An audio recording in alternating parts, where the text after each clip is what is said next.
இந்தியாவில் உடல் பருமன் என்பது வெறும் உணவு பழக்கம் சார்ந்த பிரச்சினை அல்ல என்றும் அதை நீண்டகால நோயாக அங்கீகரிக்க வேண்டும் என்றும் மருத்துவ நிபுணர்கள் வலியுறுத்தியுள்ளனர். இதுகுறித்து விரிவான செய்தியை பார்க்கலாம்.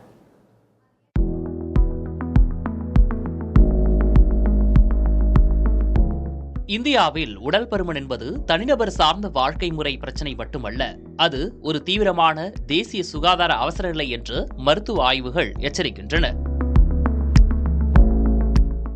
கிளினிக்கல் ஒபிசிட்டி இதழில் வெளியான ஆய்வறிக்கையின்படி ஆய்வில் பங்கேற்றவர்களில் 84 விழுக்காட்டினர் உடல் எடையை குறைக்க முயல்வதாக சொல்லியுள்ளனர்.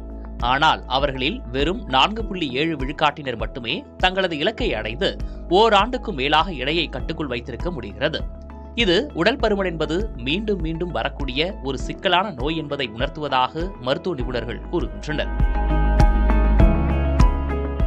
தற்போதைய புள்ளி விவரங்களின்படி இந்தியாவில் 25.4 கோடி பேர் பொதுவான உடல் பருமனுடனும் 35.1 கோடி பேர் வயிற்றுப்பகுதி பருமனுடனும் வாழ்கின்றனர். குறிப்பாக குழந்தைகளிடையே இந்த பாதிப்பு வேகமாக அதிகரித்து வருகிறது. 2019ஆம் ஆண்டில் மட்டும் தொற்று நோய்களால் ஏற்பட்ட 5.79 லட்சம் உயிரிழப்புகளுக்கு உடல் பருமன் தொடர்பான சிக்கல்களும் பங்களித்துள்ளன.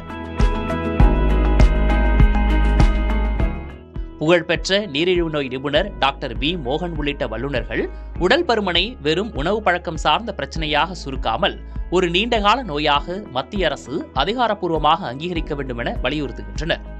சத்தான உணவுகளுக்கு மானியம் வழங்குவது, உடற்பயிற்சி கூடங்களை அதிகரிப்பது மற்றும் பதப்படுத்தப்பட்ட உணவுகள் மீதான கட்டுப்பாடுகளை தீவிரப்படுத்துவது மட்டுமே வருங்கால தலைமுறையை இந்த உடல் பருமன் வலையிலிருந்து மீட்க உதவும் என்று அவர்கள் சுட்டிக்காட்டுகின்றனர்.